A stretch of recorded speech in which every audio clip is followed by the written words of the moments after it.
Hello and welcome to 10 by 9, where 9 people have up to 10 minutes each to tell a true story from their own life. I'm Paul Doran, and this is the 10 by 9 podcast.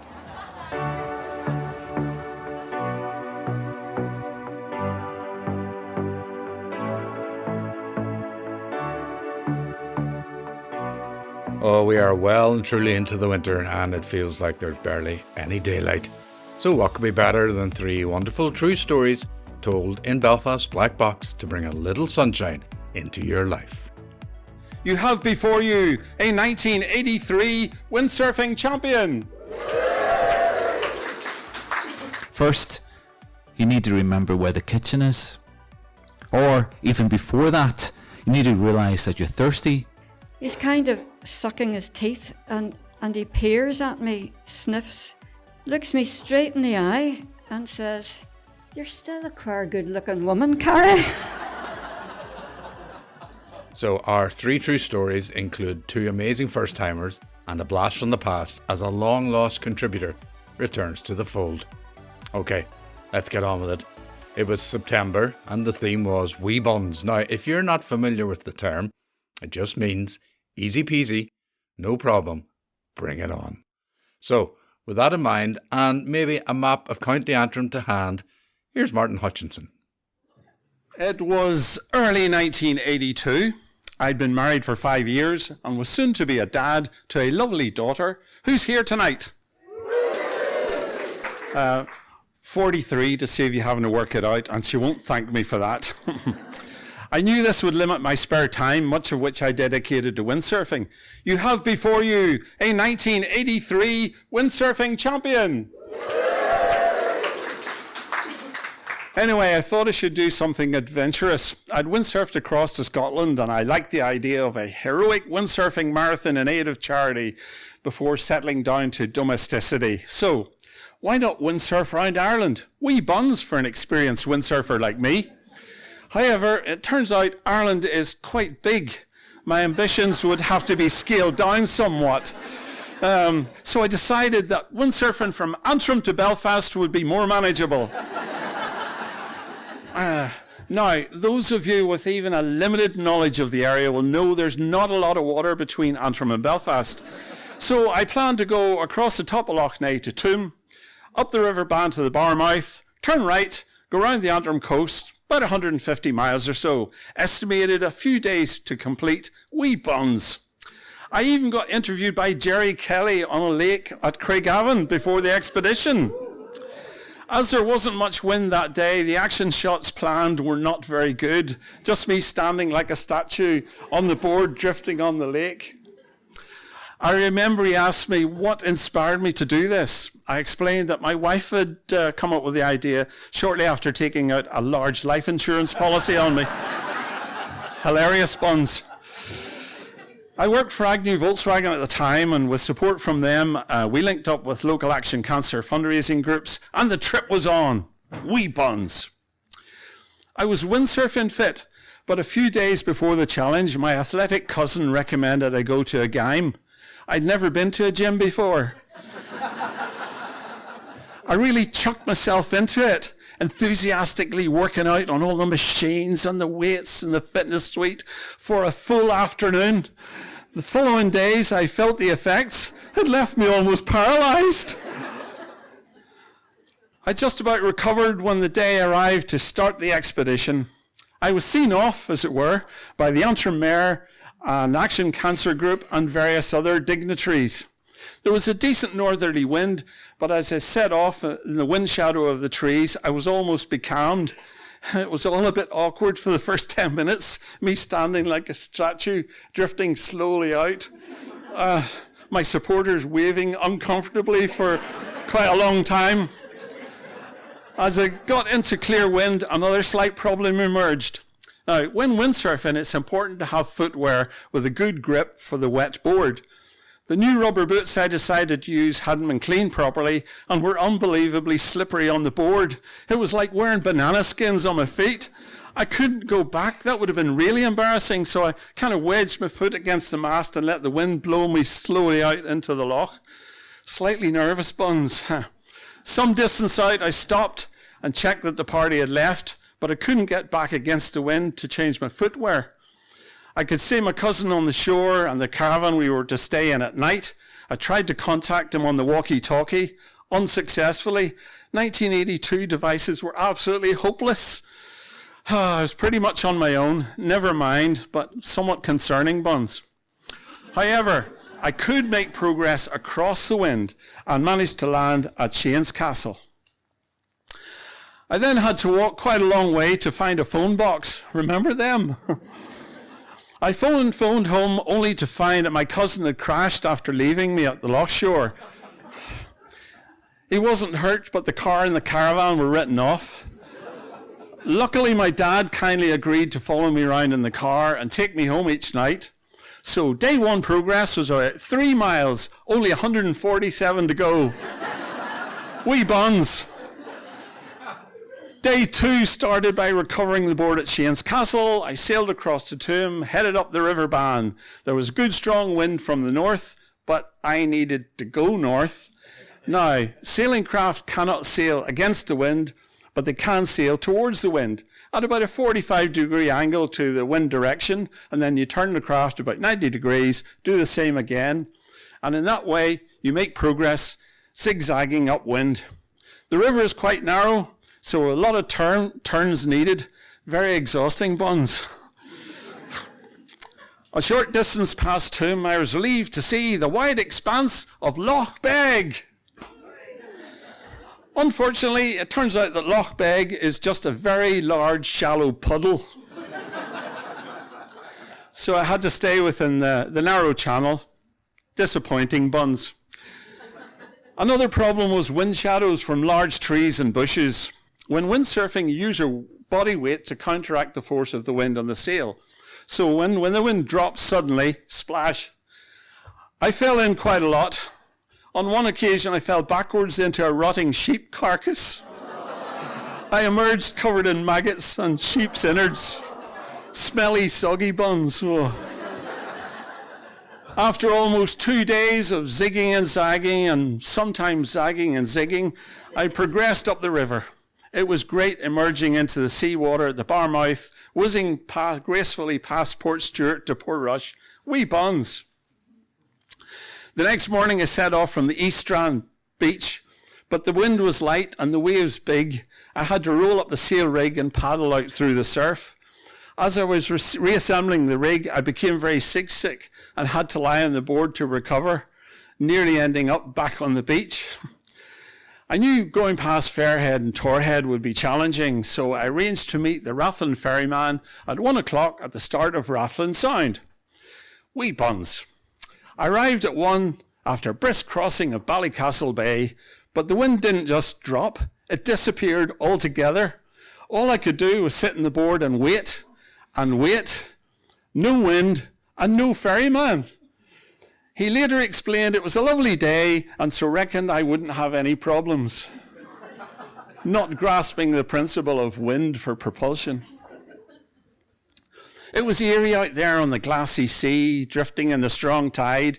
Sitting alone, becalmed on the board, I saw domed mushrooms of water caused by the strong tidal currents, hitting the underwater cliffs and being forced to the surface with large clumps of seaweed.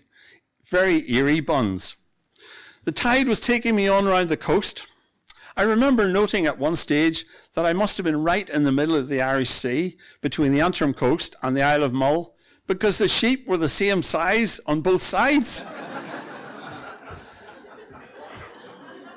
At about 6 p.m, I could see ripples on the water approaching me across the glassy sea. It reminded me of the horror film Piranha. Anyone remember that at all? So it was either a sea breeze or piranha fish. Luckily it was wind, so I was able to get going and land near Garran Tower at about 7 o'clock. Very relieved, buns. I walked along the coast. A car stopped and the driver said, "Are you Martin?" I said, "Yes." He immediately went on to his CB radio and says, "Cancel the helicopter, I found him." Oops, very embarrassed, buns. Next day, I had a great run down the Antrim coast. As I approached Larne, I could see a ferry approaching in the distance, far away. I learned another lesson that day. Ferries travel a lot faster than you would think, and they create a very large wind shadow. I passed in front of it, just about, and got a loud blast from the horn. Oops, buns. The trip round Allen-McGee and up Belfast Lough was great. Turns out sailing craft, though, are not permitted into Belfast Port, so I had to land at Hollywood. The Volkswagen PR people had arranged that I'd be greeted off the water by a photographer and the glamorous Racy Tracy, a motor show model, no less. So my pregnant wife was briskly pushed aside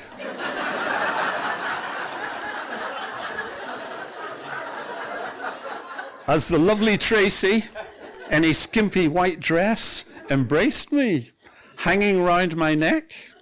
Me in my wet wetsuit had the effect of making her white dress become somewhat transparent.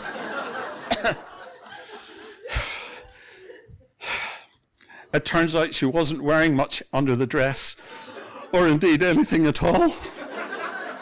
I'm in trouble, buns. My wife didn't speak to me for a while after that. Anyway, on reflection, I'm happy that we raised money for a good cause, but I should have planned the whole expedition more carefully. Indeed, I should have had a safety boat following me around at least, or even worn a buoyancy aid. So it turned out maybe it was tricky enough buns rather than wee buns. Thank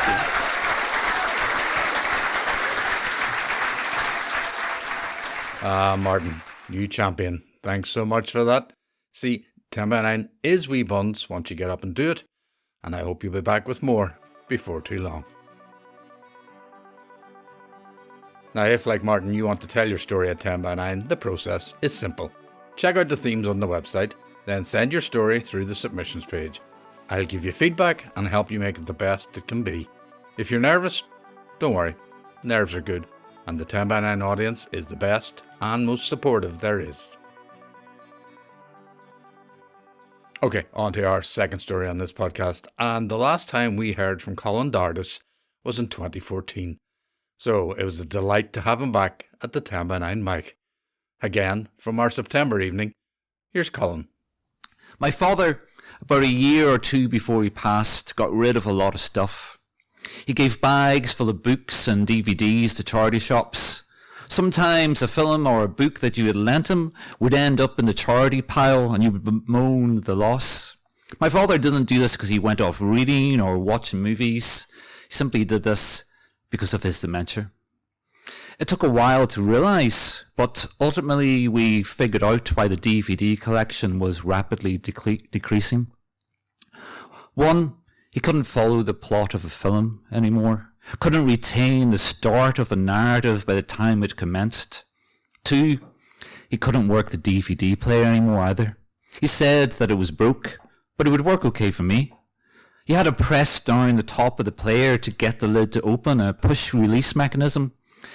It might as well have been an uncracked safe to him. One day, I saw him struggle with a CD, stand in front of the player, remote control in hand, unsure of how to get the disc out of the machine again. I offered a hand, but he refused, and after 2 or 3 minutes, he finally figured out the reject button. A similar operation affected the watching of DVDs. The whole process of what actions to perform, in what order, what's required to get from one stage to the next, gets scrambled and lost in dementia. If you or me wants a cup of tea, say, we think it's a simple process. You get the kettle, you boil the water, you get the mug and tea bag, you get spoon and milk, while the kettle boils, etc. But it's not a straightforward process. First, you need to remember where the kitchen is. Or, even before that, you need to realise that you're thirsty and respond accordingly to that need. There are over 100 conscious steps required for making a cup of tea according to the Alzheimer's Society. Many are performed automatically, almost subconsciously. The removal of any of these steps, how do you turn a tap, switch the kettle on again, find the cupboard where the tea bags are kept, etc., all of that massively complicates and inhibits the completion of the task. I saw this more and more with my father. At the microwave, he knew perhaps that he wanted to retrieve the hot food inside, but was uncertain of how to open the door. He had always been a highly intellectual academic man, had taught philosophy and English literature, knew of philosophical concepts. I can't even say the word, that's how much I don't know about. He knew of philosophical concepts I couldn't get my head around. Had read all the classics. At one stage, he gave away the majority of his philosophy books. At the time, we suspected that he was simply downsizing. In retirement, he would no longer need to fulfill these books, would only keep the few that he really cherished. I fear, looking back, that on some level, he might have known that he was no longer capable of reading the books that he had accumulated over a lifetime, back from the university days in Trinity College. Dad and I had bonded over our love of books. I would often pick up books from off the coffee table or from his study shelves and ask him about them, borrowing the ones that sounded the most intriguing to read myself and discuss with him later. For my own university studies or just literary interests, his bookcase would always have something to offer for me. Quickly, music flooded in as replacement. Dad always loved classical music and opera, something I didn't cultivate myself when young, but I'm now glad for the exposure. His interests and tastes developed wildly in the last years. He still liked the powerful singers like Russell Watson and Andrea Bocelli, Catherine Jenkinson, but now there were newer collections of REM and the best of Cream and a CD of Peruvian panpipe music he decided to buy from a market stall. Apologies to any Peruvians in tonight. This wasn't heard of in our household. My mum never played music. She owned precisely one Elvis LP and was always content, she claimed at least, to listen to whatever Dad had on. More and more, the TV would be off in the living room, a pile of books undisturbed, and the music blaring. It's possible his hearing was also starting to go. For our last Christmas together, I got Dad a series of about 14 or 15 classical composers' works on CD. I had wrapped them in a shoebox, and so he was surprised when he took the lid off the box, perhaps expecting slippers. One of my enduring memories to him will be the smile on his face as he came out of the living room to where we were sitting in the hallway unwrapping our own gifts. Him standing in the doorway, thanking me for the CDs. He kept repeating his thanks throughout the day, generally pleased at the selection and surprise, but probably forgetting they had already thanked me. We suspected at that stage, but did not want to acknowledge that this would likely be our last Christmas with him. I am comforted by knowing that in some small way I was able to do something to help make him happy.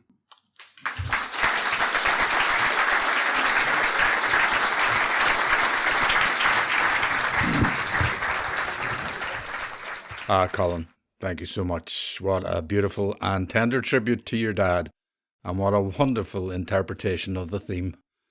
Don't leave it 11 years for your next story, though, please.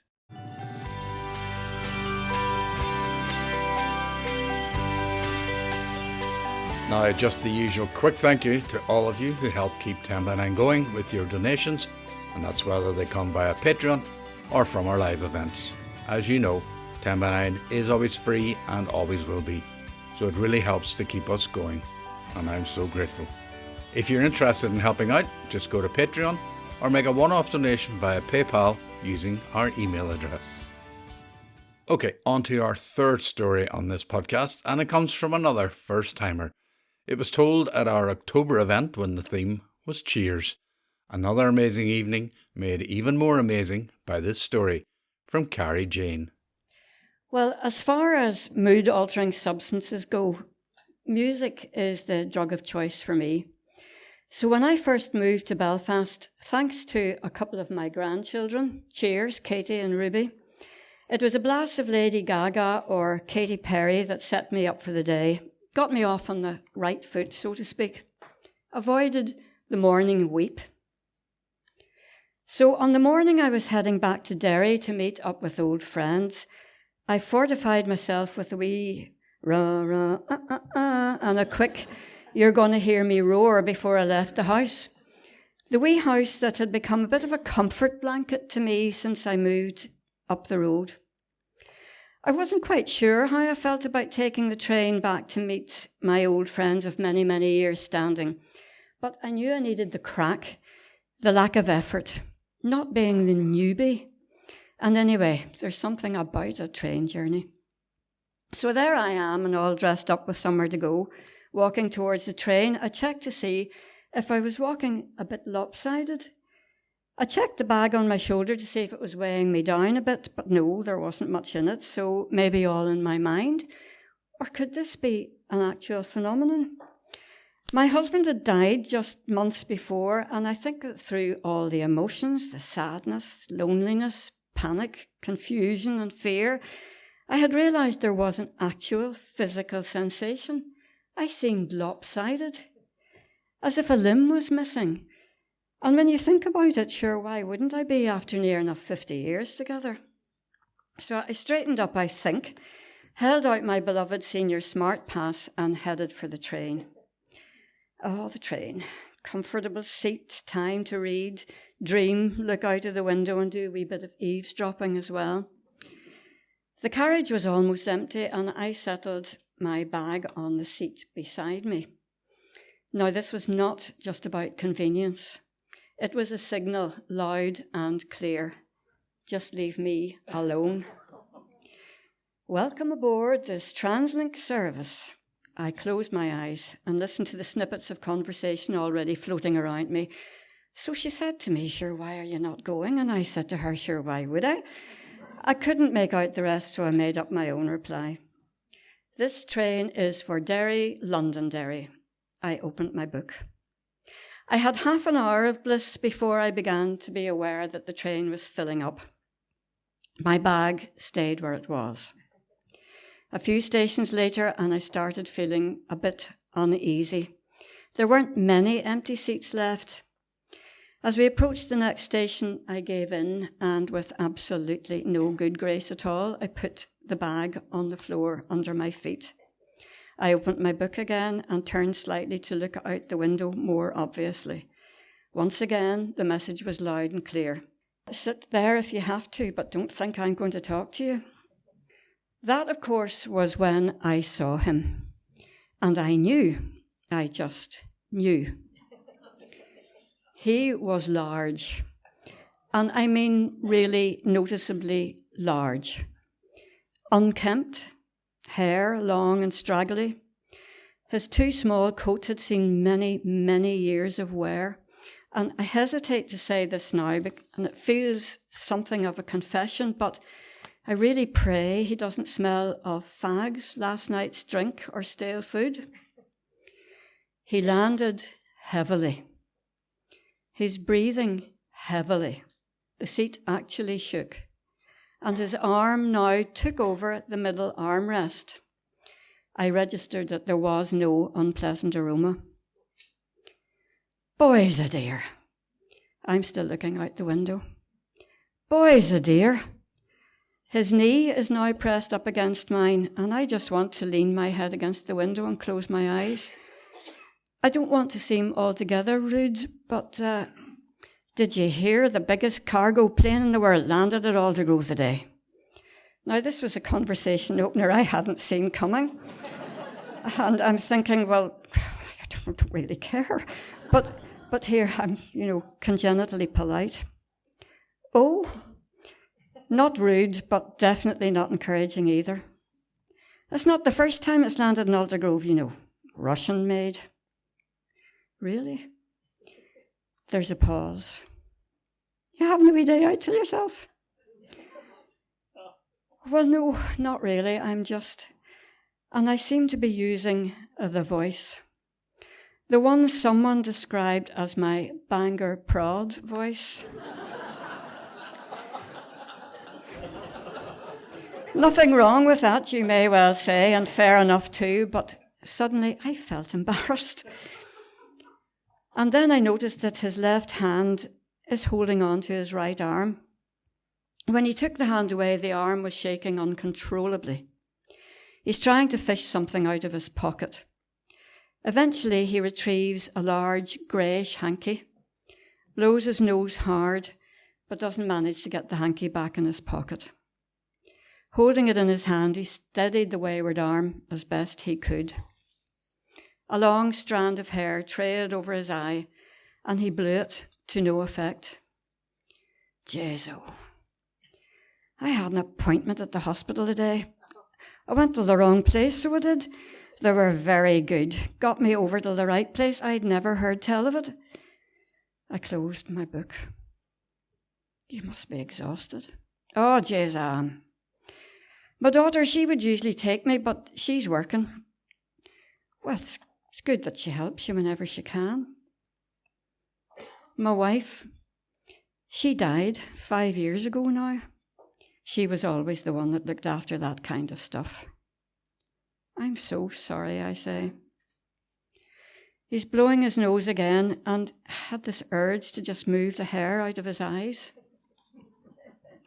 Actually, I miss her every day. My daughter's good to me, but it's not the same. She lives just round the corner, but she's busy. Very busy.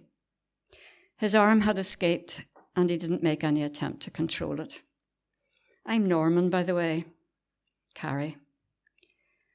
Have you someone at home? So now the conversation is heading somewhere I really didn't want it to. I've closed the book, so I can't turn away to look out the window. No, I lost my husband not long ago. It's not easy, is it?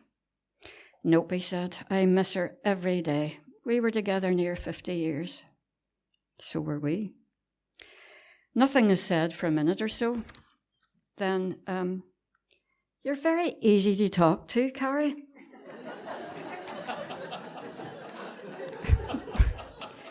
Well, thank you, Norman. I give a half smile, and now I'm feeling bad.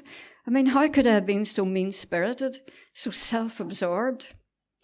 He blows his nose again. I fiddle with my earrings and adjust my cardigan. I notice his shoes, in bad need of repair, and his arm is going a dinger. I feel myself getting a bit tearful. This train is for, the next stop is, Norman says. You have a nice smile, so you have. And I'm thinking about just how to reciprocate whenever he's kind of sucking his teeth and he peers at me, sniffs, looks me straight in the eye and says, "You're still a queer good-looking woman, Carrie."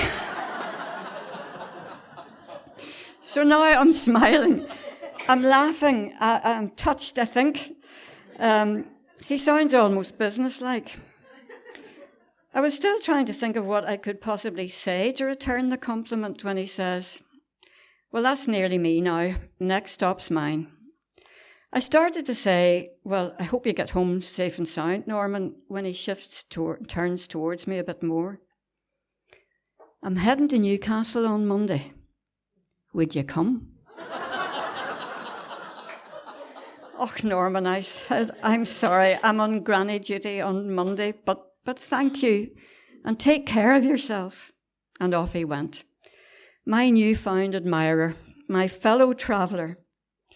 Sure, when it comes down to it, as the great Joe Cox said, we all have far more in common than divides us. The important things, the things that really matter. Grief, it doesn't discriminate. Everyone has felt loneliness and loss at some time. All our tightly constructed boundaries, our foolish preconceptions, they're meaningless. Listening and talking, sharing, costs nothing, means everything. Cheers, Norman. You made my day.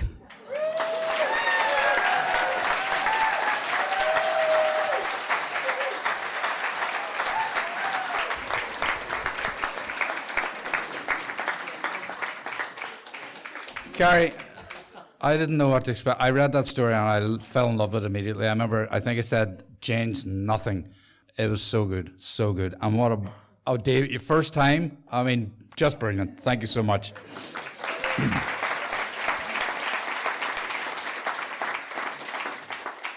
But wily old Norman, I mean, never miss a chance, eh? Carrie, as I told the audience that night, I really loved that story. And so clearly did they. Come back soon with more, please. And you have to hand it to Al Norman. Maybe we'll get his story someday. Thanks again, Carrie. And thanks for giving me the title of this episode, Jane on a Train.